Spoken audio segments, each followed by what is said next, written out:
my lucky day. It's my lucky day. It's my lucky day.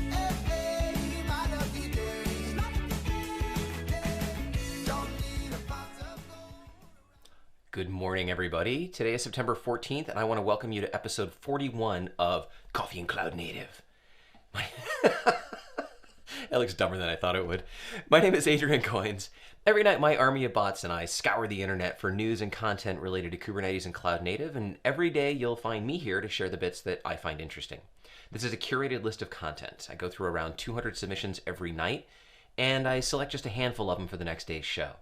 These are the tools and products and things and news and bits and tidbits and stuff like that that I myself would use or that I find interesting, and I just want to share them with you. If you're watching, now or in the future, please click the thumbs up button on the video so that the YouTube algorithm shares it with other people. Subscribe to the channel, all of that stuff. It's YouTube. You know how it works, right? But the best part about this show is the live chat. And I know for those of you who are on the West Coast, you're not going to get up at like 4:30 in the morning and come hang out with us. That's okay. You're just still missing out. So let's see, who do we have in the chat today? Today we are joined by the lovely WifeBot. Last week she had a name. This week she's just... This week she still has a name, but I thought it would be funny because we have Nightbot who does the giveaways on Friday. So I thought it'd be cool to have WifeBot as well. And we'll see if we can get other bots in here if we have other roles and responsibilities. But right now, WifeBot's got it all under control. Good morning, Wojtek, Justin, Ian, Borda. Do you actually say Borda? I know that a lot of things that are said in Welsh don't actually sound like the way that they're written if we pronounce them using the Western alphabet. So hopefully I said that right. Otherwise, it's probably something that doesn't even remotely sound like the way it looks. But hello. Did I say hi to Justin? I did say hi to Justin. Who else do we have? Peter, good morning. No, we don't have very many people in the chat today. Well, you're missing out. If you're watching the show, come hang out in the chat. Hey, Sasha, good morning. And Steve Jaguar, sneaking in late. Let's see what we have going on today. Hopefully you all had a very nice weekend. Hopefully you got a lot of work done or fun done or something like that. Yeah, it was a nice weekend. We're going into spring. You can actually see it's like the sun is out outside. Remember just a couple months ago, it was like pitch black early in the mornings. Now it's nice and pretty. Oh, I didn't select a browser source. Well, that's going to make it really hard to talk about a browser, isn't it? Let's switch that back really quick. Let's pick that, and let's pick that, and now I will wave my hands, I will cast the magic incantation, and look at that. It's amazing how this stuff works when it actually works. Amazon introduced... You know what? Hang on. Before we do that, I actually have a small bit of news. Just a small bit of news. I was doing this as like season 1, episode whatever, and somebody sort of made fun of me on YouTube. Then I realized that breaking it up by seasons makes no sense. So now it's just going to be episodes whatever. This is episode 41. We're going to get to episode 45, which is going to be the end of the week, and then I'm going to take a break for 2 weeks. So next week and the week after, there will be no episodes, and then we'll be back after that on October 5th, and we'll continue until the last 2 weeks of December. And the reason that I broke that up now is because starting in the beginning of the year, we're going to do, I think it was 11 weeks and then 2 weeks off, and then 11 weeks and then 2 weeks off. And that'll allow me to break it up into 4 sections throughout the year and not go absolutely crazy because this basically is my entire life. So I'll announce that again throughout the week that we have this week, 2 weeks off, and then we'll be back on October 5th. And when we come back, it's going to be whatever the next episode is. And there's no more seasons. And that's that. That's my news. I wanted to get that out of the way because, we're going to run late and I'm not going to say it at the end of the show. So now, back to your regularly scheduled program. AWS did something amazing. You can now assign EC2 security groups directly to pods running in EKS. This replaces this convoluted thing that people were doing with node pools and taints and tolerations where they put the security groups on the node pool and then have to schedule pods to there in order to get the limitation. It was garbage. And Amazon saw that people were going through all of this hassle and made this change. That's one of the more... They frequently make changes. And sometimes the changes that they make are really complicated. But if you are comfortable working with security groups in EC2, security groups are just a really easy way to put essentially firewall rules on your nodes.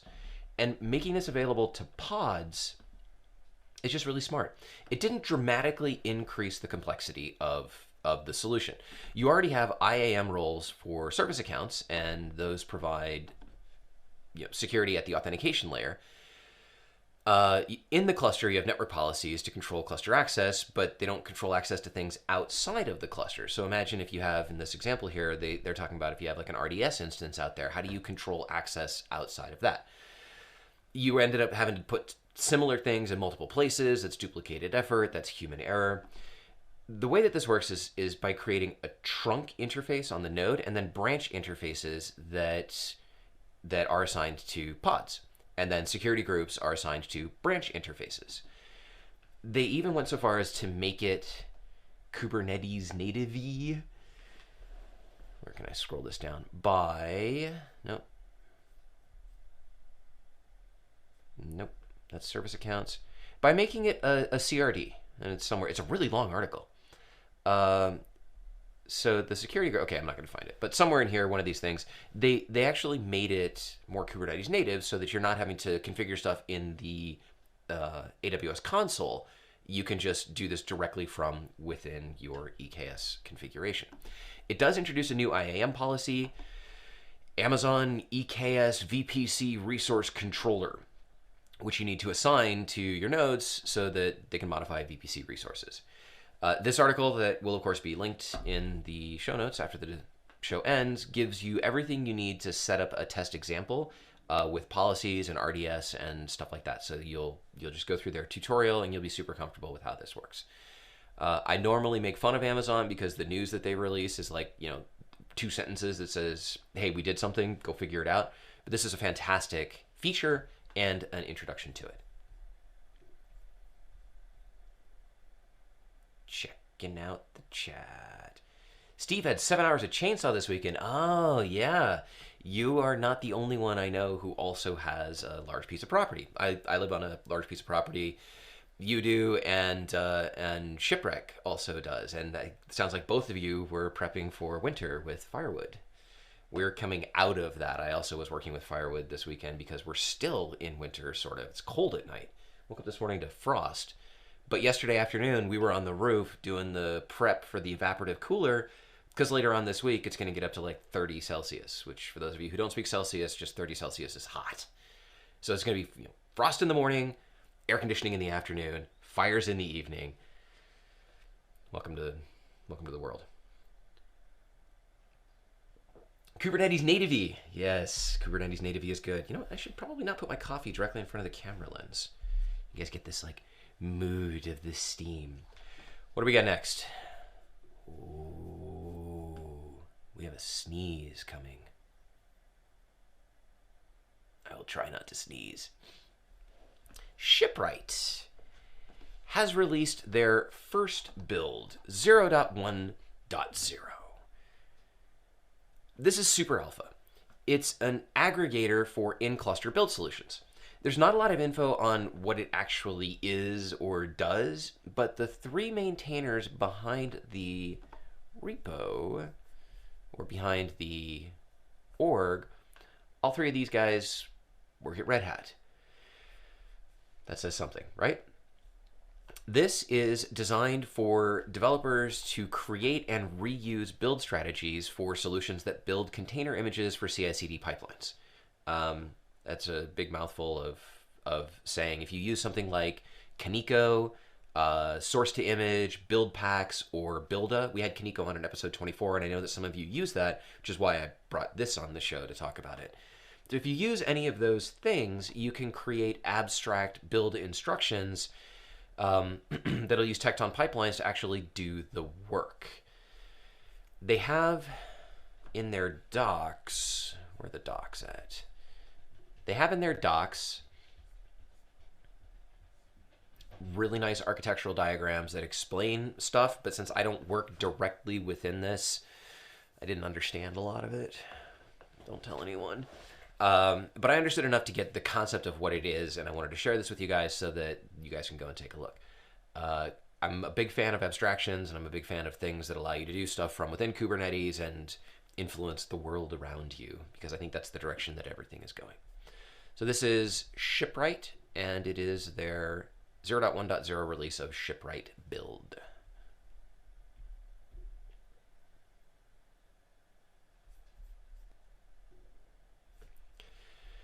Today,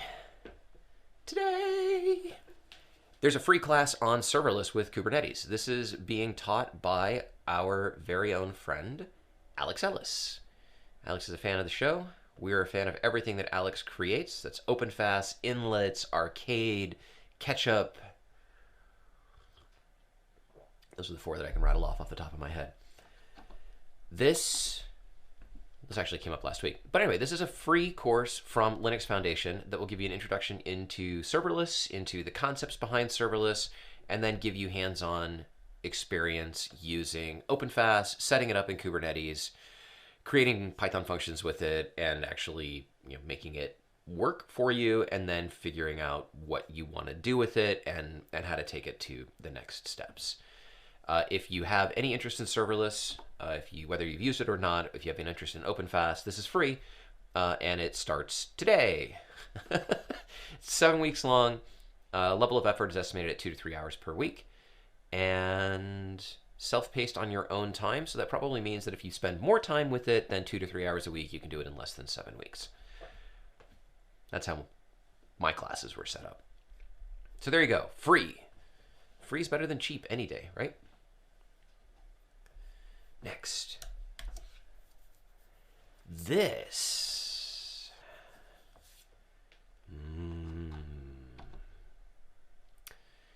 Okay. Multi-cluster and multi-cloud service meshes with Kuma and Envoy. Sounds good, right? You guys know Kong? Kong makes an API gateway. This is in their blog, and it's talking about Kuma, which is multi-cluster, multi-cloud service mesh. It's a CNCF sandbox project. It is apparently the only Envoy-based service mesh that is in the CNCF. I don't know that that's necessarily relevant, but they like to talk about it, so there you go. It's important to them.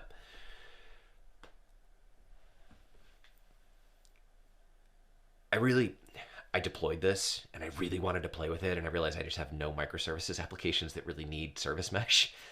So after I got it up and running, I looked at it, and I was like, what do I do with it?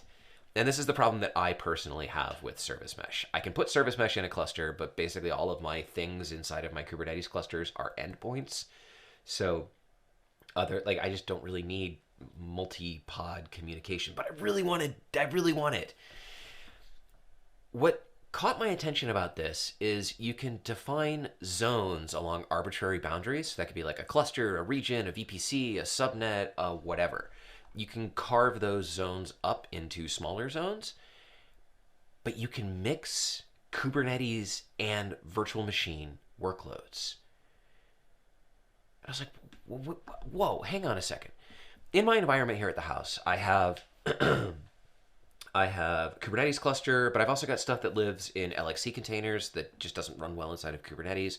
And then I have direct virtual machines as well for running applications that don't run well inside of Kubernetes or LXC containers, or the things that just want too much stuff for what I need it to do. The thought of being able to apply a service mesh that spans all of that, particularly when you start doing multi-zone things between regions, and now you get multi-cluster, cross-zone communication, meshiness. It's just amazing. It's just amazing. So this works. You can connect a data center out to the cloud. It's funny. Like we've moved from having on-prem data centers into cloud. Now they're talking about data centers and they're calling it the edge. Now your virtual machines can be connected to your cluster via service mesh. And we're going down this crazy rabbit hole that may or may not be good, as in some situations, we're just basically reverting back to what we already had. but giving it different names. But at the same time, we're connecting it. Hold on.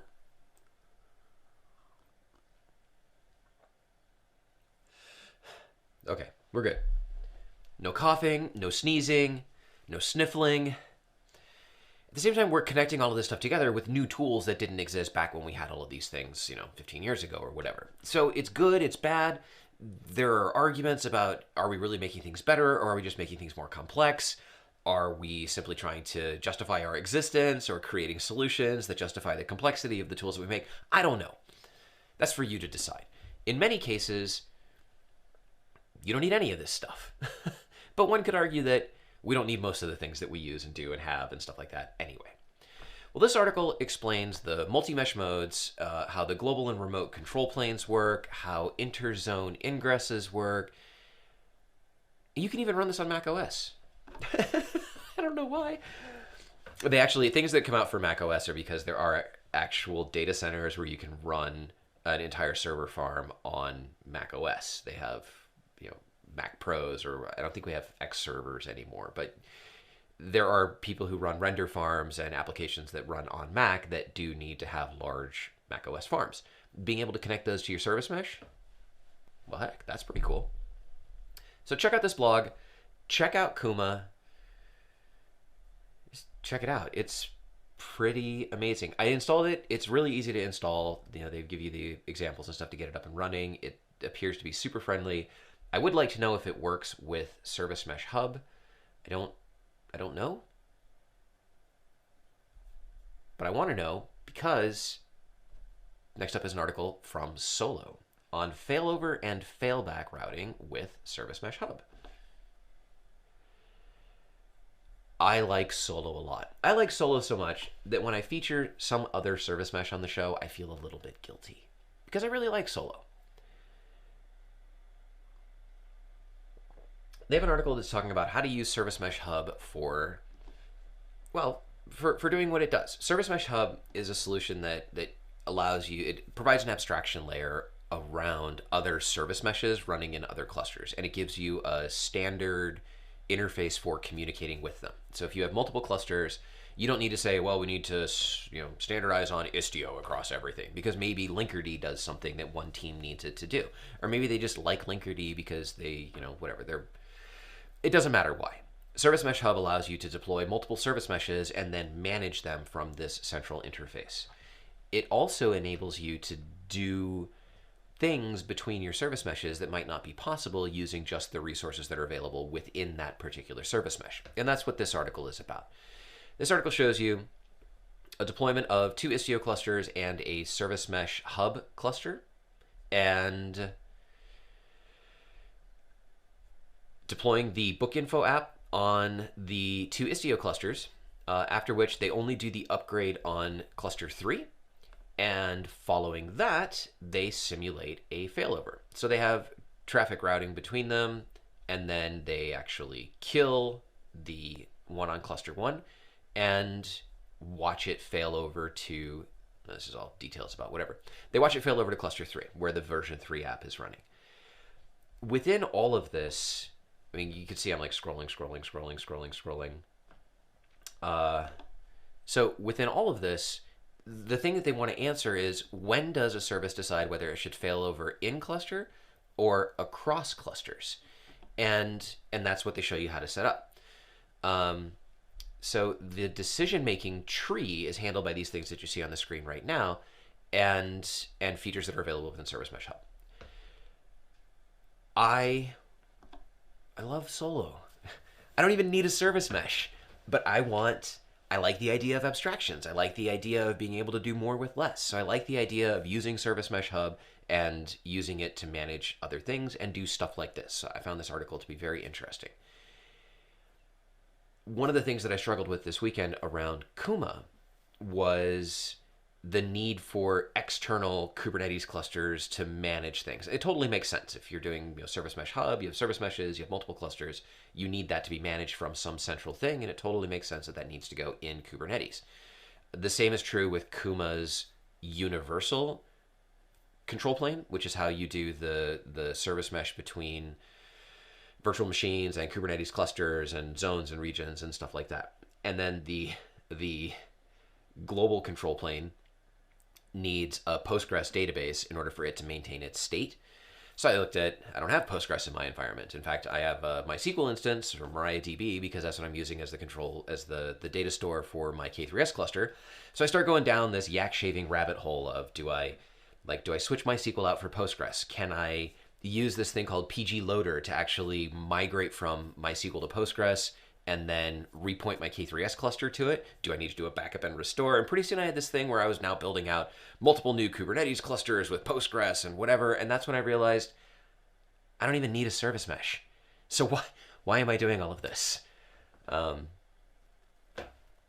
that's frustrating. What I really need is a dedicated lab environment, which is what my house used to be, but now my house is production. I need a dedicated set of 3 or 5 nodes that I can just deploy, test, experiment with, destroy, deploy, experiment with, destroy, to satisfy my need to understand how all of these things work, and also to give me the ability to do demonstrations for you guys of the article content, which I think would be more useful than just saying, hey, here's a cool article, go read it. If I could say, look, check this out, it actually works, we can all ooh and ah at it together.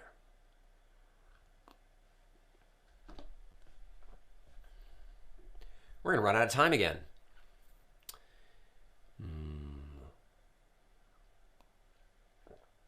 Last week on the show, we had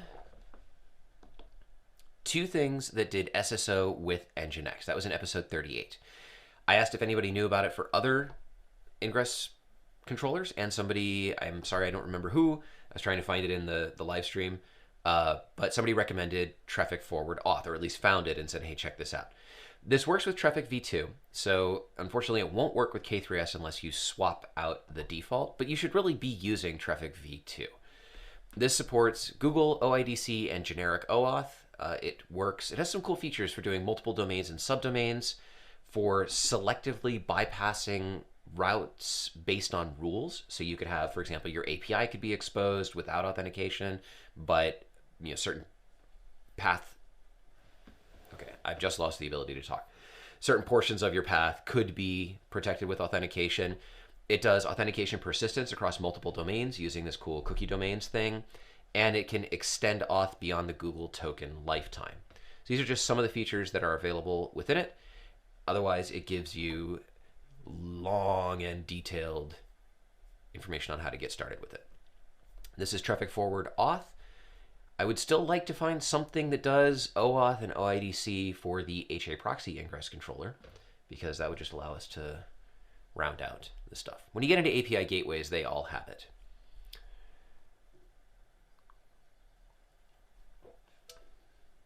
Next up,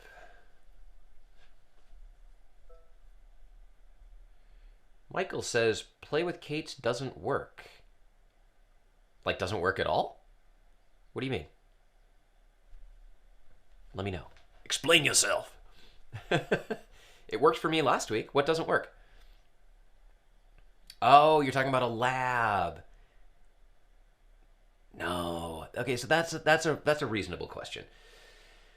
I could use the cloud. I was thinking about using Civo, which I actually have. I'm in their beta program. Speaking of which, congratulations to Siam, who is now the Director of Technical Evangelism at Civo Cloud as of today. Congratulations, Siam.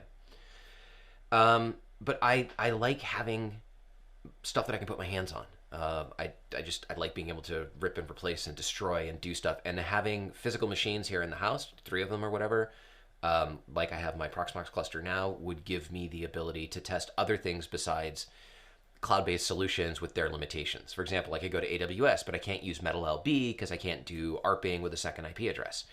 So I want to avoid trying to implement hacks for things unless that's the environment in which I'm testing. If I'm testing deploying something on AWS, then that makes sense. Or if I'm doing a comparison between AWS and GCP or Civo or whatever, then that makes sense. But for really just getting raw access to the technology, I want an unrestricted environment.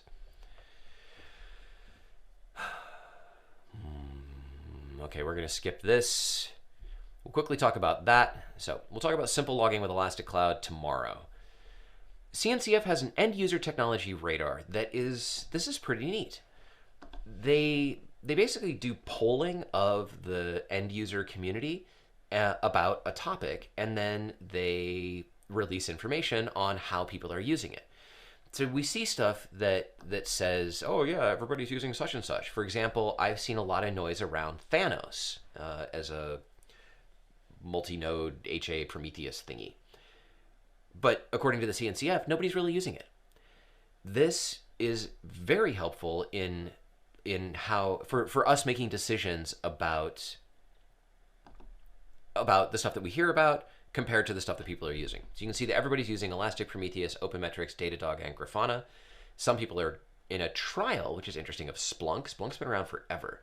Sentry, CloudWatch, Lightstep, StatsD, and Jaeger. So these may be popular solutions, but within the cloud native universe, not so much. And then Thanos, OpenTelemetry, and Kiali, I was surprised to see as in an assessment. The next one of these will be in December. They have not decided what it's going to be about, but if you scroll down to the bottom of the article, you have the opportunity to vote on what that might be.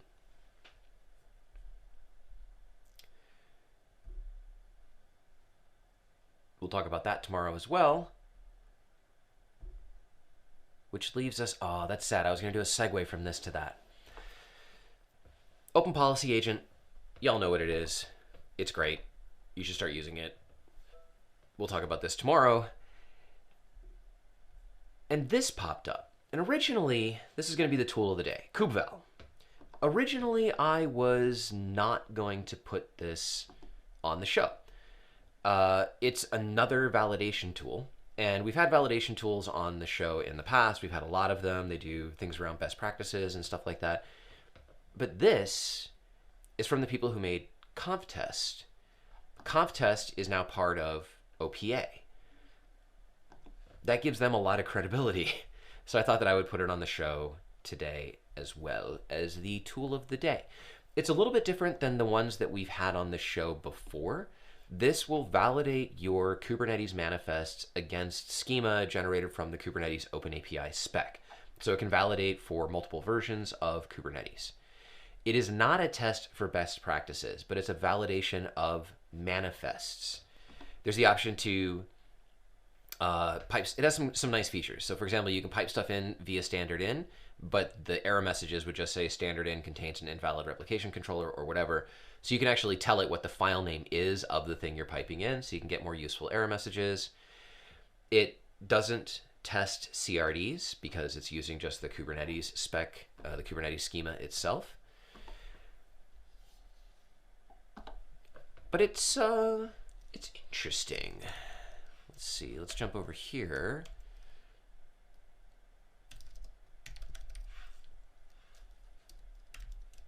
Let's see. Cat deployment, staging, hash. Let's do this. Customize, build. So you can just pipe stuff to it, and it gives you a nice output. This is helpful for, and it's designed for being run inside of a CI/CD pipeline. So it will give you, you know, if there's an error message, it'll give you an actual fail exit code. Wow. I'm on my second cup of coffee, but apparently the brain's just, we got a cylinder that's just not firing yet. In my experimentation with it last night, I could get it to generate warnings, but I tried putting invalid stuff into the actual manifest, and it still passed them. And I think that's because, according to the schema, you can have other keys in there. Even if kubectl will fail it, they're not technically illegal. But we can see, for example, just to generate something, if we were to turn this into a string, I don't know why you would actually do that, and then run it again, it will actually generate. It didn't generate? Let me actually run it against the deployment itself, because the staging one is build deployment. There. So now we get a warning. But if I were to go in and actually break that, let's just delete that and say 1 by saying, you know, replica moose, right? You'd think that that would fail. But it doesn't. So it's it's a validation engine, but it's not going to keep you from doing stupid stuff. I think that there's a strict option that might, I didn't test that last night. Strict schemas -- strict. Oops, let's see if. Okay, so if you pass it -- strict, it'll at least give you a warning that you've passed it something that kube control is not going to like. I can see this being useful in an environment where useful in an environment where you just need to validate things according to the strict Kubernetes spec. But if you're using anything outside of that, CRD's best practices, this may or may not be the best case. I don't know. When we had the best practices stuff on there before, I also asked the question of best practices according to who, and best practices according to like who says that they're actually right. We talked about image pull policy set to always and situations where that can actually break your cluster. So is it really a best practice? Those are the things that you have to decide. And in those situations, if you're using those tools, you have to go through and fix and change and unmodify or whatever, all of those bits to fit your environment. Now you've deviated and now you're in the business of maintaining that solution. So perhaps this is a first pass just to make sure that your stuff is up to the Kubernetes spec, which is what you always want it to be. And then beyond that, implementing something for CRDs or other solutions that you might have going on. So that's today's tool of the day, Kubeval from Instrumenta. And that's all we have time for. We are super late. If you liked what you saw today, give the video a thumbs up and please subscribe to the channel. I'm here every weekday. There's always something new to talk about. And we never finish the show on time.